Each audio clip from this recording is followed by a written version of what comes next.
Здруженијето на пензионери од Кочани во рамките на програмата за организирање на предавања за пензионерите од повеќе области, наредната недела ќе реализира 3 предавања во соработка со полициската станица од Кочани.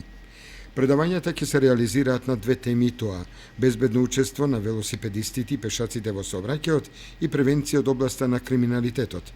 Предавачи ќе бидат службеници од полициската станица во Кочани. Како што не информира председателот на Здруженијето на пензионери од Кочани, Ѓорги Серафимов, првото предавање на овие 2 актуелни теми за пензионерите од Кочани ќе се реализира на 11 ноември, среда, со почеток во 12 часот во салата на управата на Здруженијето на пензионерите. Второто предавање е закажано да се одржи на 12 ноември, четврток, во 17 часот, во просториите на пензионерскиот клуб кај Текешински лозја во Кочани, додека третото предавање е закажано да се одржи на 17 ноември, вторник, со почеток во 17 часот, за пензионерите во просториите на пензионерскиот клуб во населбата Оризари.